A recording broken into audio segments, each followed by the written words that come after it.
Honorable, I understand what you're saying, but you see, the strategies applied when you are carrying out some of these projects, like you talked about what you were trying to do and what the government was trying to do, and you say that some people might not be aware of it. I'm looking at the uh, how are these efforts communicated to the people?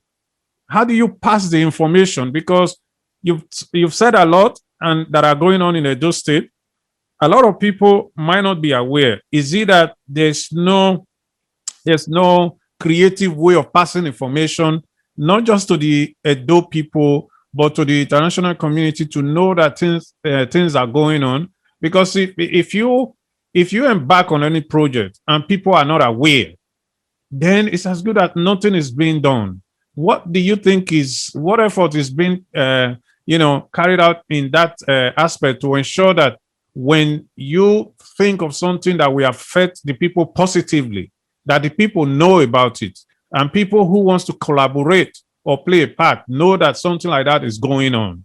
How can we have that information dissemination strategy? Your channel now, this is a channel of communication, and is a very welcome development, because most because of the issue of social media these days, when there are programs, they are disseminated through social media, through the normal channels of communication, like the television, the radio, and we have jingles sometimes.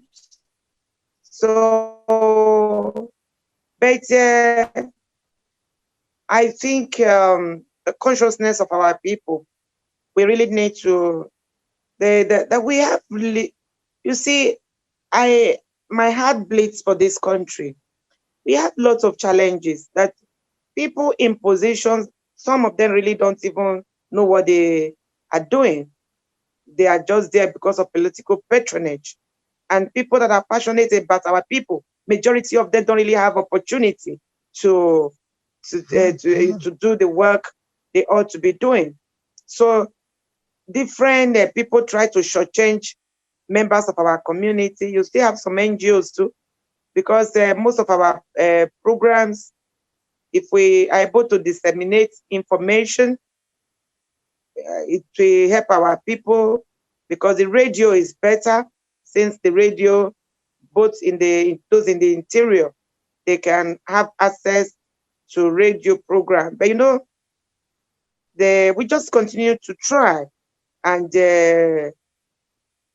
that's why the insecurity problem must be solved, because that's another burden, another new dimension to the challenges we are having in the country. So if the community, we had peace, it will be easier, because if you are moving from here now today to Lagos, from Benin to Lagos, you are moving to Isha, you are afraid because you may be kidnapped.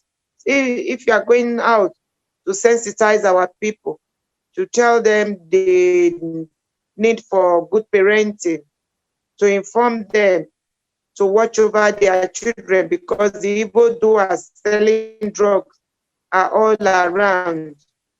You may be kidnapped while you are going. So that is why we need to deal with this insecurity problem, so that everybody can do what we need to do for our community. Do you think that And another problem, the programs in Africa generally. Do you think that the Edo State government is overwhelmed with the insecurity problem? Well, you see, this is not an Edo State issue. If you look at when the social contract theory, the theory that bettered the state, was a contract where the people gave up some of their rights and said something like a government should be formed. They donated their power and security of life and property. the power was donated to the state. And in Nigeria, that power is concentrated in the federal government. Before the advent of this social contract, we were defending ourselves. We had our own armies. We had ways of defending our local community from invaders. So today we are caught unprepared as a people. The police is federal police, the Nigerian army. So the states and the local government, they do not have the structure. We'll be talking about state policing. We'll be talking about the local government policing. Instead of people thinking of our safety first before any other consideration, they will be telling you if you have a state police, you have local government police, they will use it to procure their election, their political whatever. That should not be our concern now. Because if you look at the invaders, the herdsmen, they are invading, they are attacking soft spots. Because in the rural communities, we do not have the presence of security personnel. So the earlier we address this issue and have a state police and they have a state local government police, even the Nigerian army, I am one person that have recommended you should recruit people from their states. Let them remain and work within their state and defend their local government and their state. Have barracks. When we were growing up in Urom, we had garrison. I knew those were fallout of the Civil War. When you attack an institution today, you attack our people. They don't have arms. You are telling somebody carrying AK-4 that somebody carrying a wood should go and use wood to drive somebody with AK-47 away. So the earlier something is done to empower the state government and the local government, the better for us.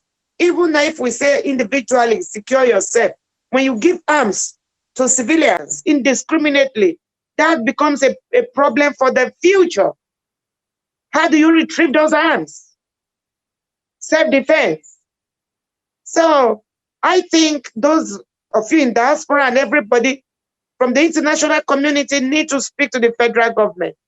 The earlier they have state police and local government police to defend our homeland, the better for everybody.